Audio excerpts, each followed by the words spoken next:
الحمد لله الحمد لله الذي هدانا إلى صراط مستقيم والصلاة والسلام على سيد الأنبياء والمرسلين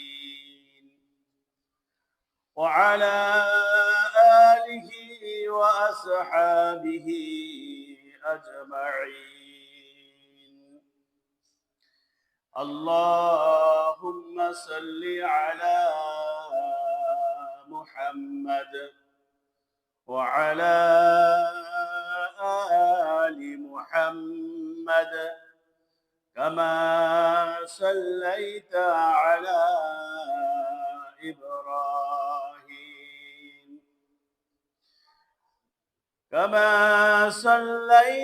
على إبراهيم وعلى آل إبراهيم إنك حميد مجيد.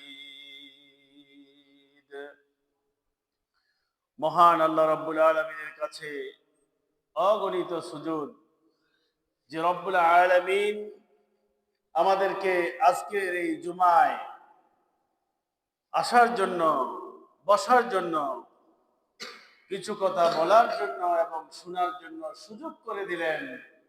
সেই মহান মনিবের কাছে কালিমাতুশ শুকর আদায় করে নেই আলহামদুলিল্লাহ। সম্মানিত মুসল্লিয়ানে কেরাম, আজ আমি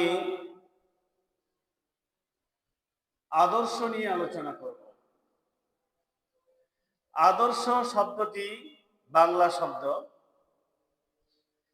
আরবিতে এটিকে কুদওয়া বলা হয়, ইংরেজিতে এটিকে মডেল বলা হয়। একজন মানুষের জীবনে, একজন মুমিন মুসলমানদের জীবনে আদর্শ কি হওয়া উচিত, কে আদর্শ হওয়া উচিত, আমরা কোরআন হাদিস থেকে ঘেঁটে দেখব ইনশাআল্লাহ। আদর্শ বলতে বোঝায় এমন একটি জিনিস, এমন একটি বিষয়, এমন একটি নীতিমালা যা অন্য মানুষের জন্য অনুসরণীয় এবং অনুকরণীয়।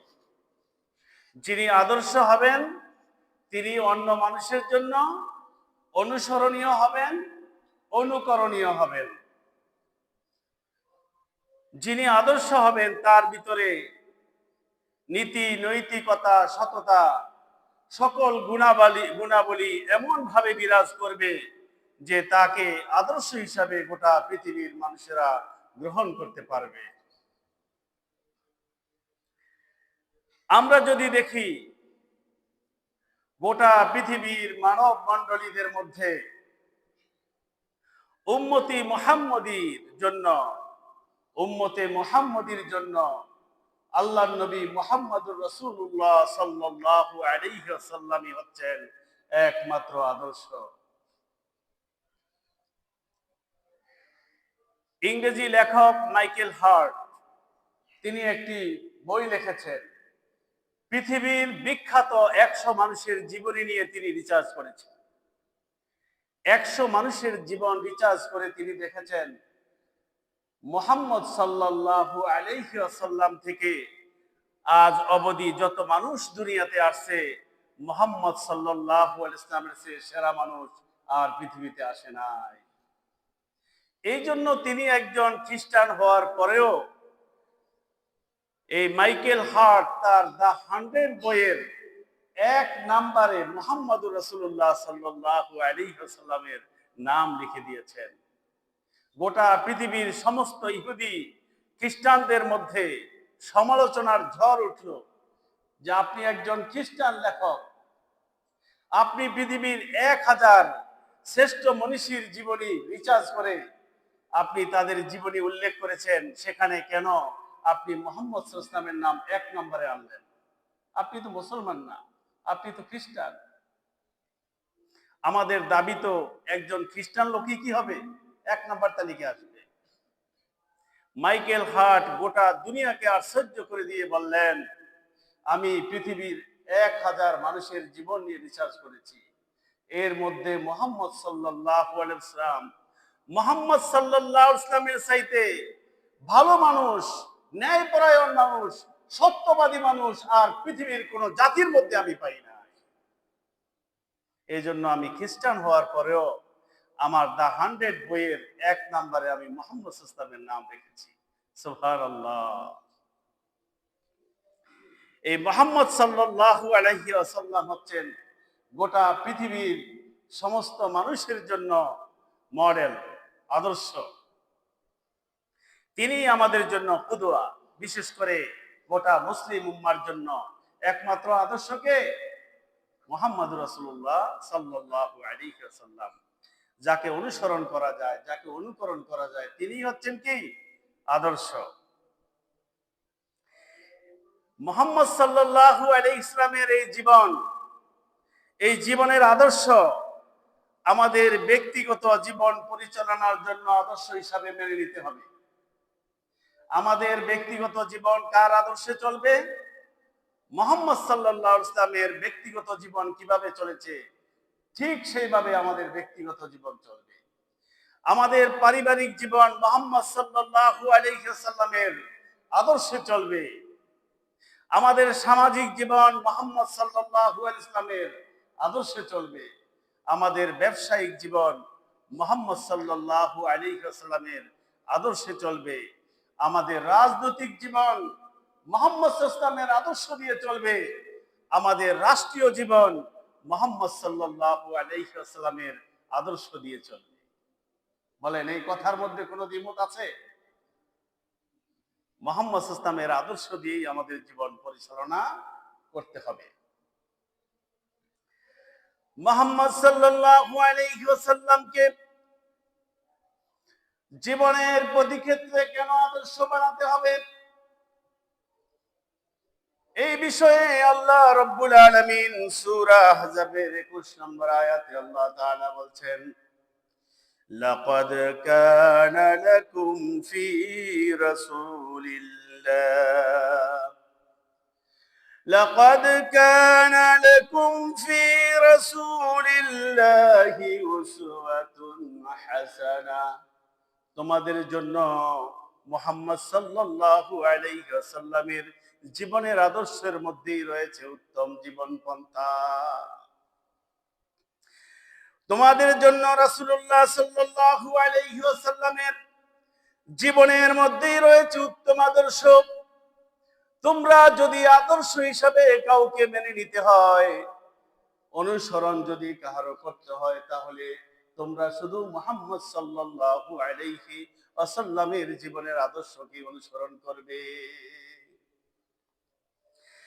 আমার ভাইয়েরা, আল্লাহ রাব্বুল আলামিন এই আয়াতের মধ্যে আরো বলছেন, লিমান কানা ইয়ারজুল্লাহ লিমান কানা ইয়ারজুল্লাহ ওয়াল ইয়াউমাল আখির ওয়া যাকারাল্লাহা কাসীরা।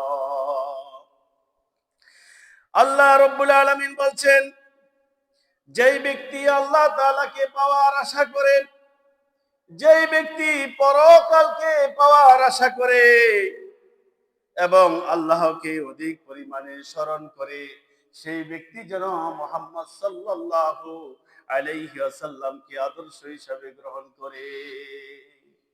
এই আয়াতের ভিতরে আল্লাহ তাআলা শর্ত জুড়ে দিলেন, যেই ব্যক্তি আল্লাহ তাআলাকে পেতে চায়, যেই ব্যক্তি পরকাল পেতে চায়, পরকাল মানে কি?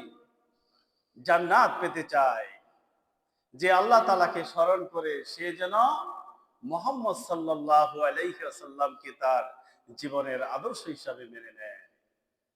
এই আয়াতের দ্বারা মেসেজ পাওয়া গেল, যিনি রাসূল সাল্লাল্লাহু আলাইহি ওয়াসাল্লামকে জীবনের আদর্শ হিসাবে মেনে নিবে না, সে আল্লাহ তাআলাকেও পাবে না, সে আখিরাতকেও পাবে না। তার আখিরাত নষ্ট হয়ে যাবে, আল্লাহ তাআলার ভালোবাসা থেকেও সে বঞ্চিত হয়ে যাবে।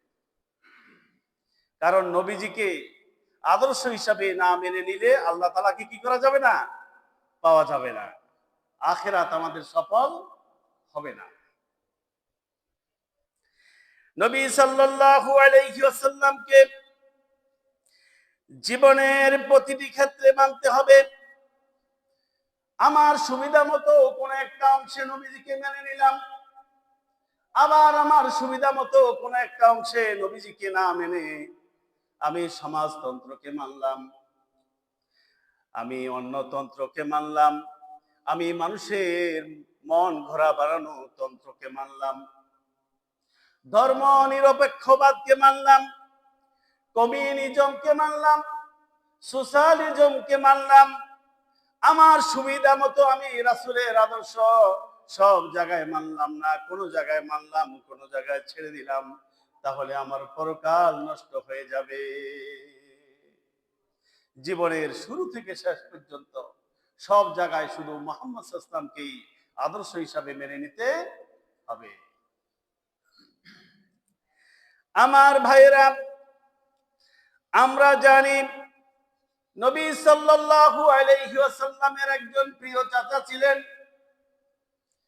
আবু তালেব। রাসূল সাল্লাল্লাহু আলাইহি ওয়াসাল্লামের একজন প্রিয় চাচা ছিলেন আবু তালেব। নবীজিকে বড় ভালোবাসতেন।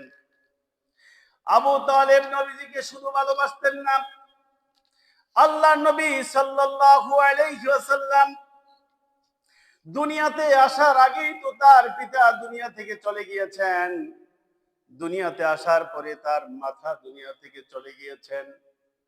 জন্মের মতো এতিম ছিলেন আমাদের নবী। আমাদের নবীকে তার দাদা আবু তালিব, আব্দুল মুত্তালিব লালন পালন করতেন। আব্দুল মুত্তালিবের ইন্তেকালের পরে আমাদের নবীকে দেখাশোনা করার দায়িত্ব নিলেন তার চাচা আবু তালিব। আবু তালিব নবীজিকে বড় ভালোবাসতেন, নবীজিকে বড় সোহাগ করতেন, আদর করতেন, যত্ন করতেন। নিজের পিতার আদর দিয়ে, ভালোবাসা দিয়ে নিজের সন্তানের মতো করে আবু তালিব আল্লাহর নবী মুহাম্মদুর রাসূলুল্লাহ সাল্লাল্লাহু আলাইহি ওয়াসাল্লামকে লালন পালন করতেন। তারিখ গ্রন্থের মধ্যে এসেছে আবু তালিব নবীজিকে এত বেশি আদর করতেন, নবীজিকে তার পায়ের মধ্যে বসাতেন, তার কোলের মধ্যে রাখতেন, তার বুকে রাখতেন, তার কাঁধে রাখতেন। নবীজি ধীরে ধীরে বড় হওয়ার জন্য যত রকমের সহযোগিতা ছিল সব আবু তালিব করতেন। আল্লাহর নবী মুহাম্মদুর রাসূলুল্লাহ সাল্লাল্লাহু আলাইহি ওয়াসাল্লামকে ব্যবসায়িক কাজে তিনি সাহায্য করতেন। আল্লাহর নবী মুহাম্মদুর রাসূলুল্লাহ সাল্লাল্লাহু আলাইহি ওয়াসাল্লাম যখন নবুয়ত প্রাপ্ত হলেন, কাফেররা যখন নবীর উপরে অত্যাচার অনাচার শুরু করলো, গোটা আরব দেশে আবু তালিব তার পাশে সীসা ডালা প্রাচীরের মতো নবীজির পাশে দাঁড়িয়ে গেলেন। আবু তালিব ঘোষণা দিলেন, আমি আবু তালিব দুনিয়াতে বেঁচে থাকতে আমার এই ইয়াতীম ভাতিজা মুহাম্মদের উপরে কেউ কোনো আক্রমণ করতে পারবে না, কেউ কোনো ক্ষতি করার চেষ্টা করবে না, আমি তার পাশে থাকবো সব সময়। এই জন্য কাফেরদের সাথে আবু তালিবের সম্পর্ক নষ্ট হয়ে গেল। মুহাম্মদ সাল্লাল্লাহু আলাইহি ওয়াসাল্লামকে আদর করে যত্ন করে তার পাশে থাকে, এই জন্য আবু তালিবকে কাফেররা তাদের শত্রু মনে করে আবু তালিবের সাথে কাফেরদের সাথে শত্রুতা লেগে গেল। শুধু তাই নয়, আবু তালিব নবীকে শুধু ভালোবাসতেন, শুধু তাই না, আবু তালিব সাক্ষ্য দেন। আবু তালিব সাক্ষ্য দিচ্ছেন, হে মুহাম্মদ, তুমি হচ্ছ সর্বোত্তম চরিত্রের অধিকারী, হে মুহাম্মদ, তুমি হচ্ছ চরম সত্যবাদী, আমি সব সময় তোমার পাশে থাকবো, তোমার বিপদ আপদে আমি ছায়ার মতো থাকবো, আমি থাকতে গোটা পৃথিবীর কেউ তোমার ক্ষতি করতে পারবে না। আবু তালিব এত ত্যাগ তিতিক্ষা করার পরেও আবু তালিবের সম্পর্কে সিরাত গ্রন্থগুলিতে এসেছে, হাদিসের মধ্যে পাওয়া যায়, ইন্না কুরাইশান লাম তাকুন তাসিলু ইলাইহি বিশাইইন ইয়াকরাহুহু হাত্তা মাতা আবু তালিব। তালিব, কুরাইশরা রাসূল সাল্লাল্লাহু আলাইহি ওয়াসাল্লামের কোনো ক্ষতি করতে পারে নাই। যতক্ষণ পর্যন্ত আবু তালিব দুনিয়াতে ছিল ততক্ষণ পর্যন্ত কোন কুরাইশ কাফেররা আবু তালিব থাকা অবস্থায় আল্লাহর নবীর কোনো ক্ষতি করতে পারে নাই। তাহলে আবু তালিব নবীজির জন্য কি করতেন? ছায়ার মতো পাশে থাকতেন সব সময়। একটা পর্যায়ে এসে গেল, কাফেররা আল্লাহর নবীকে বয়কট করলেন সামাজিকভাবে, আল্লাহর নবীকে বয়কট করলেন পারিবারিকভাবে। অথচ কাফেরদের সাথে নবীজির রক্তের সম্পর্ক ছিল, আত্মীয়তার দিক থেকে সম্পর্ক ছিল।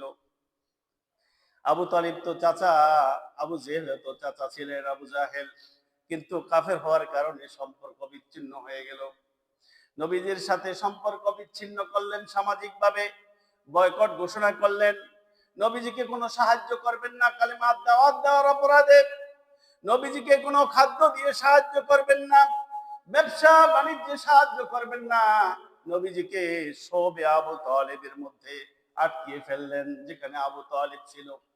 আবু তালেব দেখেন তিনি মুসলমান হন নাই, দিন গ্রহণ করেন নাই, কিন্তু নবীজি তার ভাতিজা, এতিম ভাতিজাকে ভালোবেসে তিনি ওই রাসূল সাল্লাল্লাহু আলাইহি ওয়াসাল্লামের সাথে শোবে আবু তালিব, যেখানে নবীকে বন্দী করা হলো সেখানে পরিবার সহ তিনিও বন্দী হয়ে থাকলেন।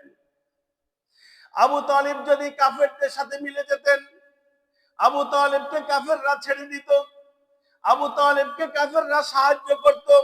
কিন্তু নবীজিকে সাহায্য করার কারণে আবু তালিব ওই সবে আবু তালিবের মধ্যে পড়ে গেলেন। সেখানে অনেক কষ্টে দিনাতিপাত তারা করতে লাগলেন। এমনকি খাদ্যের অভাবে, বলেন তারিখ গ্রন্থের মধ্যে এসেছে, খাদ্যের অভাবে গাছের পাতা খেতে লাগলেন। গাছের পাতা খেতে খেতে তাদের যে পায়খানা হতো সেগুলি ছাগলের বড়ির মতো হয়ে যেত। এত কষ্ট করলেন নবীর জন্য, এত ত্যাগ করলেন আবু তালিব। আবু তালিব রাসূলের জন্য এত ত্যাগ করার পরেও, এত তিতিক্ষা করার পরেও আবু তালিব নবী সাল্লাল্লাহু আলাইহি ওয়াসাল্লামকে আদর্শ হিসাবে মেনে নিতে পারে নাই। দেখেন নবীজির জন্য এত ত্যাগ করলেন, এত কষ্ট করলেন, নির্বাসন পর্যন্ত সাহায্য করলেন, কিন্তু নবীজিকে আদর্শ নেতা মানতে পারেন নাই। নবীজিকে ব্যবসায়িক কাজে সাহায্য করেন, নবীজিকে ছোটবেলা থেকে লালন পালন করেন, নবীজিকে সর্ব ধরনের সহযোগিতা করেন, বিপদে আপদে নবীজির কাছে থাকেন। কিন্তু নবীজি যখন কোরআনের দাওয়াত নিয়ে আসলেন, কালেমার দাওয়াত নিয়ে আসলেন, আর যদি তিনি যখন বললেন আমি মুহাম্মদকে আদর্শ হিসাবে মেনে নেন, তখন আবু তালিব নবীজিকে আর আদর্শ হিসাবে মেনে নেয় না। আমাদের সমাজেও বহু মানুষ আছে ইসলামকে সুবিধা মতো ব্যবহার করে, যেখানে যেখানে তার সুবিধা হয় সেখানে ইসলামকে মানে, যেখানে দেখা যায় তার ক্ষমতা চলে যাবে, তার লাভ চলে যাবে, সেখানে আর ইসলামকে মানে না। আবু তালিব যদি আল্লাহর নবীকে মেনে নিত, ইসলামকে গ্রহণ করত, তাহলে আবু তালিব তো কুরাইশদের মধ্যে একজন সম্মানিত নেতা ছিলেন। তার কুরাইশদের মধ্যে একটা বড় পদ ছিল, বড় একটা সম্মান ছিল, অর্থনৈতিক অনেক বড় একটা সাপোর্ট ছিল, অনেক বড় একটা দাপট ক্ষমতা ছিল। আবু তালিব যদি নবীজিকে মেনে নেন, কালেমা গ্রহণ করেন, তাহলে রাষ্ট্রীয়ভাবে তার সেই পদ চলে যাবে। এই জন্য নবীজিকে ভালোবাসতেন ঠিকই, নবীজির পাশে থাকতেন ঠিকই, নবীজির বিপদ আপদে সাহায্য করতেন ঠিকই, কিন্তু নবীজিকে আদর্শ মানতেন না, নবীজিকে নবী হিসাবে মানতেন না, নবীজিকে ভাতিজা হিসাবে মানতেন, নবীজিকে আদর যত্ন করতেন, কিন্তু নবীজির উপরে তিনি ঈমান গ্রহণ করেন না। কিন্তু তিনি ঘোষণা দিয়েছেন কি, আপনি মুহাম্মদ সাল্লাল্লাহু আলাইহি ওয়াসাল্লাম সম্পর্কে আবু তালিব কি বলেছে, যে মুহাম্মদ সাল্লাল্লাহু আলাইহি ওয়াসাল্লাম সর্বোত্তম চরিত্রের অধিকারী এবং তিনি চরম সত্যবাদী। তাহলে নবীজি যে সত্যবাদী এটা মেনেছেন নাকি মানেন নাই? মানছেন। নবীজি যে সর্বোচ্চ চরিত্রের অধিকারী এটা মানছেন নাকি মানেন নাই? নবীজির বিপদ আপদে পাশে ছিলেন নাকি ছিলেন না? নবীজিকে কোলে কাকে রাখছেন, লালন পালন করছেন নাকি করেন নাই? সব করেছেন, কিন্তু অপরাধ কি? অপরাধ একটা, তিনি নবীজিকে আদর্শ হিসাবে মেনে নেন নাই। এই আবু তালিব আদর্শ হিসাবে মেনে নেয় না, না নেওয়ার কারণে সময়ের ব্যবধানে আবু তালিবের মৃত্যু কাছাকাছি যখন এসে যাচ্ছে, আবু তালিব যখন অসুস্থ হয়ে যাচ্ছে, আবু তালিবকে নবীজি কালেমার দাওয়াত দিতে লাগলেন বারবার। কারণ নবীজি কৃতজ্ঞতা ভুলেন নাই। আবু তালিব ছোটবেলা থেকে নিজের বাবার মতো লালন পালন করেছেন, কত কষ্ট ত্যাগ তিতিক্ষা করেছেন। আবু জাহেল নবীজিকে কষ্ট দিয়েছে, সাথে সাথে প্রতিশোধ নিয়েছেন। সেই আবু তালেব আজকে দুনিয়া থেকে চলে যাবে কালিমা ছাড়া, ঈমান ছাড়া, নবীজির উপর বিশ্বাস ছাড়া চলে যাবে। নবীজি তো জানেন যদি সে কালেমা ছাড়া দুনিয়া থেকে চলে যায়, নবীজিকে আদর্শ নেতা না মেনে দুনিয়া থেকে চলে যায়, তাহলে আবু তালিবকে জাহান্নামে যেতে হবে। যেই চাচা এত ভালোবাসলেন, যেই চাচা এত ত্যাগ তিতিক্ষা নবীর জন্য করলেন, যেই চাচা এত প্রাণ দিয়ে ভালোবাসছেন আবু তালেব নবীকে, আজকে সেই সেই চাচা বেঈমান হয়ে দুনিয়া থেকে যাবেন, নবীজি এটা মেনে নিতে পারেন না। নবীজি খুব বেকরার হয়ে গেলেন। নবীজি খুব চেষ্টা করতে লাগলেন, হে চাচা আপনি কালেমা গ্রহণ করেন, হে চাচা আপনি আমাকে আদর্শ হিসাবে মেনে নেন, হে চাচা আপনি আল্লাহ তাআলাকে এক বলে মেনে নেন, পরকালে আপনি মুক্তি পাবেন, পরকালে আপনি শান্তি পাবেন। আপনি আমার জন্য অনেক কষ্ট করেছেন, অনেক ত্যাগ করেছেন, আপনার কৃতজ্ঞতা আমি কি দিয়ে শোধ করব?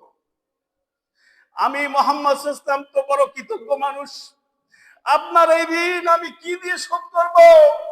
আপনার এই ঋণ শোধ করার মতো তো আমার কাছে কিছু নাই। আপনি যদি কালেমা গ্রহণ করেন, কিয়ামতের দিন আমি আল্লাহ তাআলা আপনার জন্য সুপারিশ করব। সুবহানাল্লাহ। নবীজি অজর ঝরে কান্না করছেন, আবু তালিবের পাশে দাঁড়িয়ে আছেন। একবার পায়ের কাছে যান, একবার মাথার কাছে যান, একবার পায়ে হাত বুলিয়ে দেন, মাথায় হাত বুলিয়ে দেন, শরীরে হাত বুলিয়ে দেন। চাচা, চাচা কালেমা গ্রহণ করেন, বেঈমান হয়ে দুনিয়া থেকে যায়েন না, আমি মুহাম্মদকে আদর্শ হিসাবে মেনে নেন। শেষ পর্যন্ত নবীজি যখন দেখলেন আবু তালিব এত ত্যাগ করার পরেও আজ নবীজিকে আদর্শ হিসাবে মেনে নিচ্ছে না, কালেমা গ্রহণ করছে না, একেবারে মৃত্যুর কাছাকাছি এসে গেলেন। নবীজি চেষ্টা করতে করতে দেখলেন আর পারছেন না। দেখেন নবীজির কত বেকুলতা। নবীজি তারপরে কানে কানে যায় বললেন, চাচা আমাকে মোহাম্মদ মানা লাগবে না, আমি মোহাম্মদকে রাসূল মানা আপনি লাগবে না, শুধু আপনি বলেন লা ইলাহা ইল্লাল্লাহ, শুধু একটু বলেন, এই কালেমাটা আপনি গ্রহণ করেন, কিয়ামতের মাঠে আমি আল্লাহর কাছে আপনার জন্য আল্লাহর সামনে যায় আমি হাজির হব। ও আল্লাহ, আমার চাচা আপনাকে মেনে নিয়েছে, আমার চাচাকে মাফ করে দেন। আবু তালিবের জন্য নবীজি বড় বেকুল হলেন, কারণ আবু তালিব নবীজির জন্য জীবনে অনেক ত্যাগ তিতিক্ষা করেছেন, অনেক কষ্ট করেছেন। দেখেন ইচ্ছাকৃতভাবে তিনি নির্বাসন গ্রহণ করেছেন ভাতিজার জন্য। আল্লাহর নবী নবীজির পাশে দাঁড়ালেন, আল্লাহর নবী আবু তালিবের পাশে দাঁড়ালেন, পাশে দাঁড়িয়ে বললেন, ইয়া আম্মা, হে আমার চাচা, কুল লা ইলাহা ইল্লাল্লাহ, আপনি বলেন লা ইলাহা ইল্লাল্লাহ, আল্লাহ ছাড়া কোনো মাবুদ নাই। যদি আপনি বলেন কালিমাতুন আহাজ্জু লাকা বিহা ইনদাল্লাহ, তাহলে এই কালিমাটা নিয়ে আমি কিয়ামতের দিন আপনার পক্ষে আল্লাহর সামনে আমি দাঁড়িয়ে যাব। সুবহানাল্লাহ।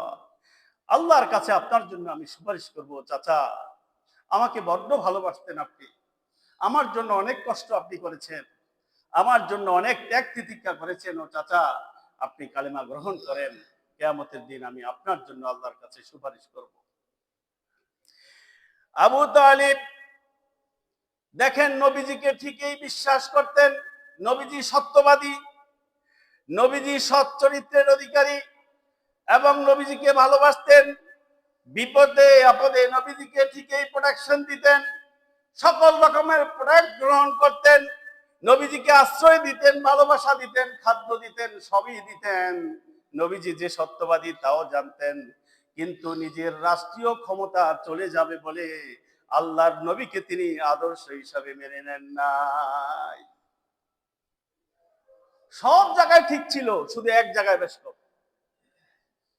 যে দুনিয়ার দৃষ্টিতে যত হেল্প করা দরকার মুহাম্মদ, আমি তোমাকে সব হেল্প করব, কিন্তু তোমাকে আদর্শ মেনে নিতে হবে, তোমাকে লিডার মানতে হবে, এটা আমার পক্ষে সম্ভব না।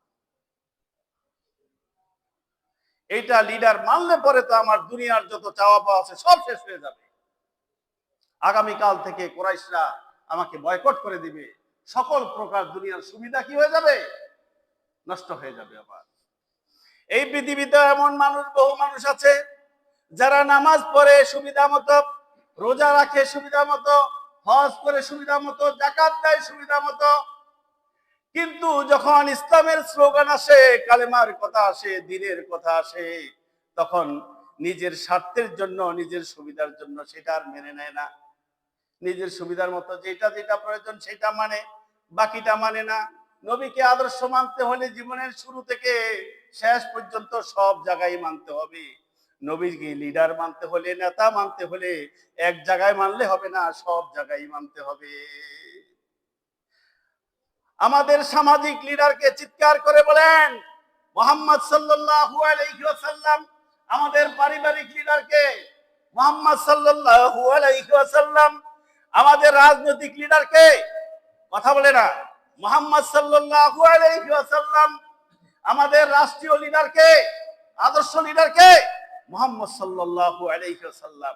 জীবনের সর্বক্ষেত্রে আমরা শুধু রাসূলকেই অনুসরণ করব, রাসূলকেই শুধু লিডার মানি, আর কাউকে আমরা মানি না।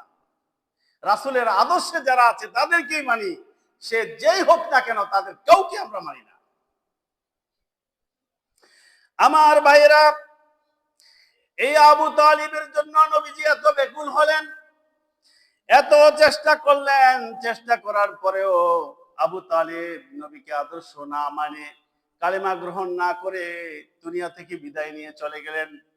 নবীজি চরম কান্না করছেন, নবীজি খুব ভেঙে পড়লেন।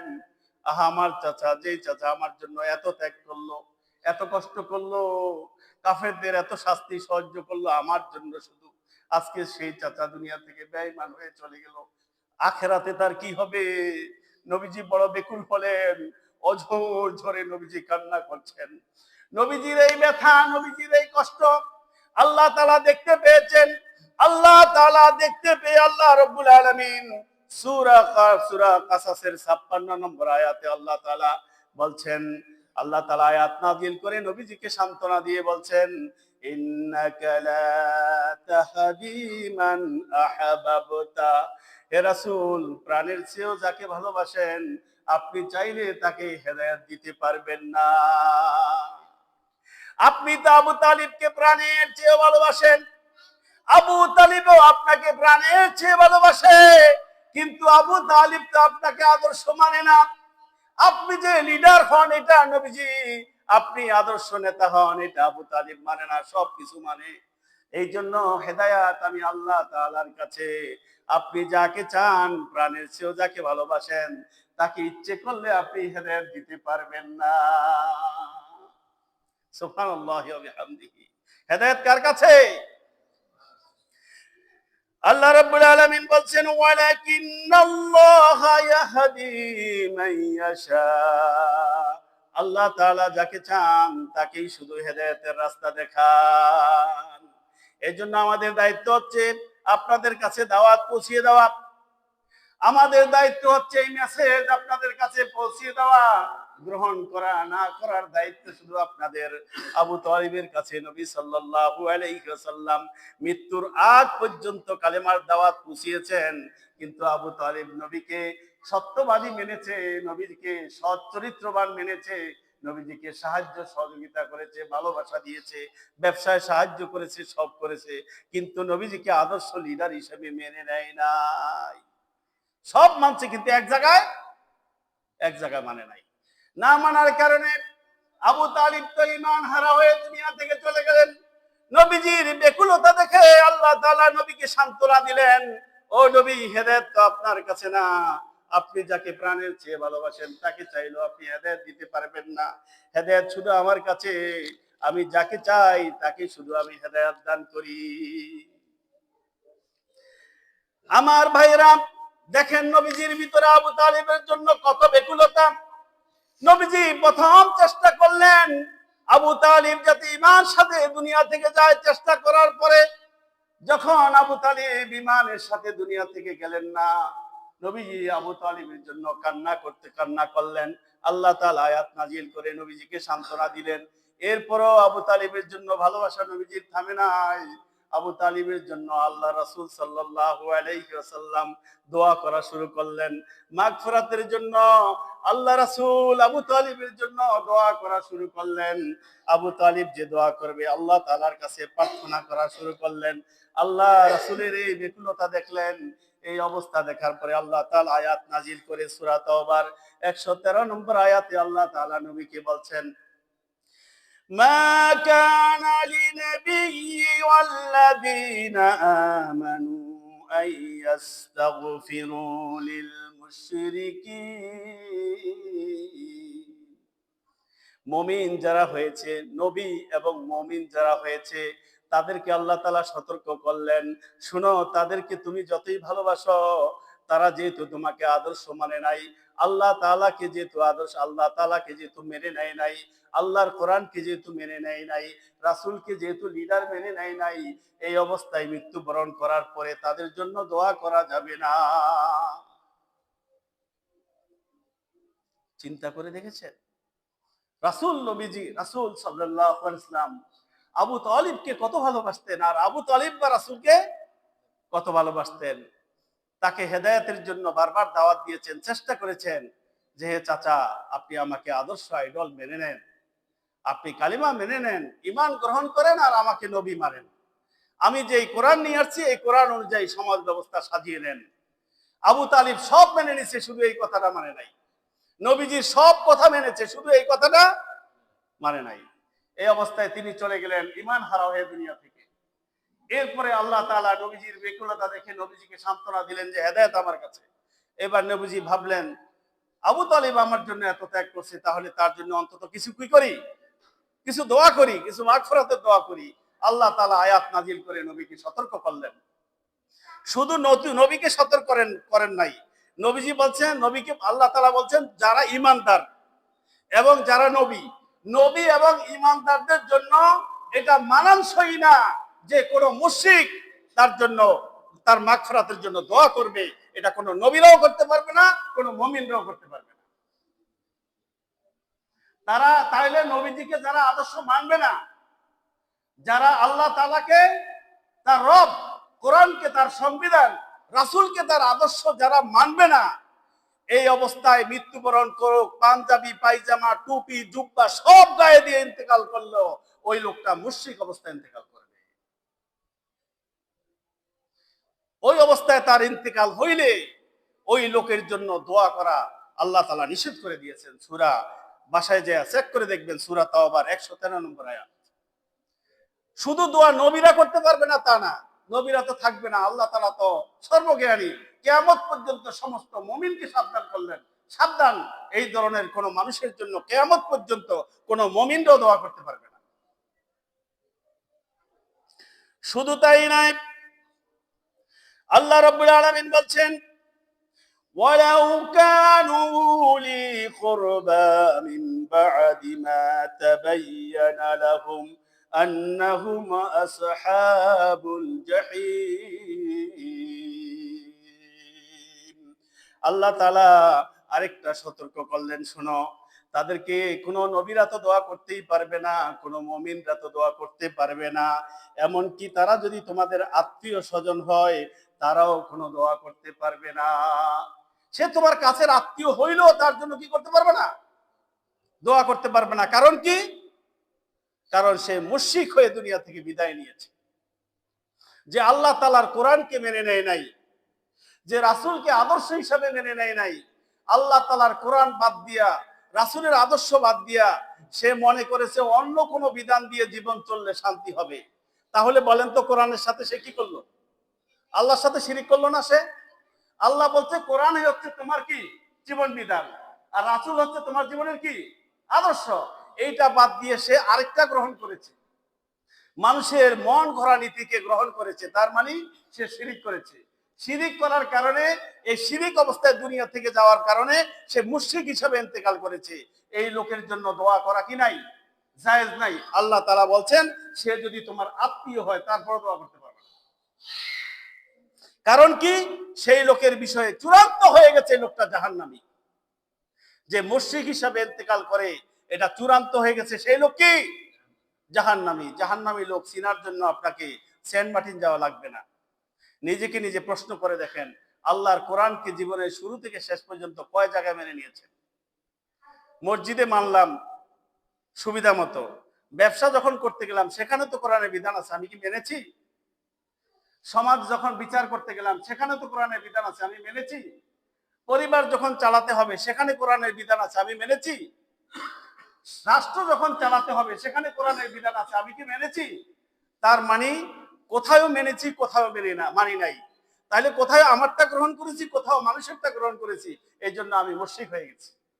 এই মুশরিক অবস্থায় ইন্তেকাল করলে ওই লোকটা কোথায় যেতে হবে? জাহান্নামে যেতে হবে। আল্লাহকে একনিষ্ঠভাবে জীবনের শুরু থেকে শেষ পর্যন্ত সব জায়গায় মেনে নিতে হবে। রাসূলকে আদর্শ হিসাবে জীবনের শুরু থেকে শেষ সব জায়গায় একনিষ্ঠভাবে মেনে নিতে হবে। মাঝখানে কোনো ফাঁকা রাখার কোনো কি নাই, সুযোগ নাই। মনে রাখবেন যে আল্লাহকে মানে না 100 ভাগ, যে রাসূলকে আদর্শ হিসাবে মানে না 100 ভাগ, সে যেই হোক, যেই দলই হোক, কাবাগরের ইমাম হোক, সে আমি হই, আপনি তাকে অনুসরণ করা জায়েজ নাই, জায়েজ নাই, জায়েজ নাই। যেই লোক আল্লাহকে 100 ভাগ মানে, যেই লোক রাসূলকে 100 ভাগ মানে, তাকেই শুধু আপনি কি করতে পারবেন? কি করতে পারবেন? অনুসরণ করতে পারবেন, অনুকরণ করতে পারবেন, সহযোগিতা করতে পারবেন। যারা আল্লাহকে 100 ভাগ মানে না, রাসূলকে 100 ভাগ মানে না, তাদেরকে আমরা অনুসরণ করতে পারবো না। আবু তালেব রাসূলকে ভালোবাসতেন ঠিকই, তাই না? সকল সহযোগিতা করছেন ঠিক, তাই না? অপরাধ কি ছিল বলেন? অপরাধ একটাই ছিল, নবীজিকে আদর্শ মানে না, আর সব মানছে। এই জন্য তার অবস্থা কি দেখেন। আমার ভাইয়েরা, আবু তালেব নবীজিকে সারা জীবন কোলে কাকে রাখলেন, ভালোবাসলেন, আদর যত্ন করলেন, বিপদ আপদে তাকে আগলিয়ে রাখলেন। আবু তালেব দুনিয়া থেকে চলে গেলেন কালেমা গ্রহণ না করে। আবু তালেব রাসূলের দাওয়াত গ্রহণ করে না করে চলে যাওয়ার কারণে নবীজি তাকে দাওয়াত দিলেন, গ্রহণ করলেন না। নবীজি তার জন্য বেকুল হলেন। আল্লাহ তাআলা বললেন, দেখো যে ঈমান গ্রহণ হেদায়েতটা শুধু আমি আল্লাহর কাছে, তুমি চাইলে হেদায়েত দিতে পারবে না। এরপরে নবীজি দোয়া করতে চাইলেন, আল্লাহ তাআলা নিষেধ করে দিলেন, কোন মুশরিকের জন্য কোন নবীরা দোয়া করতে পারবে না, কোন মুশরিকের জন্য কোন মুমিনরা দোয়া করতে পারবে না। সে যদি তার আত্মীয় হয় তারপরেও দোয়া করতে পারবে না। এই আবু তালিব রাসূলের জন্য এত বেশি ত্যাগ তিতিক্ষা করার পরেও রাসূলকে এমন ভাবে বিশ্বাস করেছেন, রাসূল যে সত্যবাদী ছিলেন সেটাও বিশ্বাস করেছেন, রাসূল যে সৎ চরিত্রের মালিক ছিলেন সেটাও বিশ্বাস করেছেন, রাসূলের বিপদ আপদে তিনি পাশে ছিলেন। কিন্তু রাসূলের একটি কাজ আদর্শ মেনে না নেওয়ার কারণে তার পরিণতি কি শুনেন। তার পরিণতি হচ্ছে কি, আল্লাহ রাব্বুল আলামিনের হাবিব এর বিখ্যাত হাদিস গ্রন্থ মুসলিম শরীফের 211 নম্বর হাদিসে আল্লাহ নবী সাল্লাল্লাহু আলাইহি ওয়াসাল্লাম বলেন, ইন্না খাওয়ানা হালিন নারে আযাবান আযাবান, ইন্না খাওয়ানা হালিন নারে আযাবান। আবু তালিবিন জাহান্নামীদের মধ্যে যত জাহান্নামী থাকবে সব জাহান্নামীদের মধ্যে আমি নবীজি দোয়া করার কারণে, সুপারিশ করার কারণে আবু তালিবের সবচেয়ে কম শাস্তি হবে। নবীজির জন্য যে এত ত্যাগ করলেন, এত ত্যাগ তিতিক্ষা করলেন, এত কষ্ট করলেন, এত স্যাক্রিফাইস করলেন, কিন্তু নবীকে কি করেন নাই? কথা বলতে হবে, নবীকে সব জায়গায় আদর্শ মানেন নাই, ঈমান গ্রহণ করে যেতে পারেন নাই ক্ষমতা চলে যাবে বলে, তাই তো? এই জন্য আল্লাহ রাসূল বলেন কিয়ামতের দিন, আল্লাহ রাসূল বলেন কিয়ামতের দিন আমি তারপর আমার চাচার জন্য সুপারিশ করব। সুপারিশ করার পরে অবস্থা যা হবে, আল্লাহ তাআলা গোটা পৃথিবীর সমস্ত মানুষকে জাহান্নামে যত শাস্তি দিবেন এর মধ্যে সবচেয়ে কম শাস্তি হবে আবু তালেবের। সবচেয়ে কম শাস্তি হবে কার? শাস্তি কিন্তু মাফ নাই। সেখানে দেখেন নবীজি বলেন আর শাস্তিটা কি, ওয়াহুয়া মুনতাইলু বিনালাইনি ইয়াগলি মিনহুমা দিমাউহু, সেদিন তার পায়ের মধ্যে, দুই পায়ের মধ্যে, না আলাইনি, দুই পায়ের মধ্যে দুইটা জুতা, আগুনের জুতা পরিয়ে দেওয়া হবে। আল্লাহু আকবার। আবু তালিব রাসূলের জীবনে এত বেশি ভালোবাসা দিয়েছেন। আল্লাহ রাসূল বলেন, আবু তালিব, আমার শরীরের এমন কোন জায়গা নাই যেখানে চুম্বন করে নাই, এমন কোন জায়গা নেই যেখানে আমাকে আবু তালিব আদর করে নাই। কিন্তু এত কিছু করার পরে আবু তালিব আমার উপরে ঈমান গ্রহণ করে নাই, আমাকে শুধু আদর্শ মানে নাই।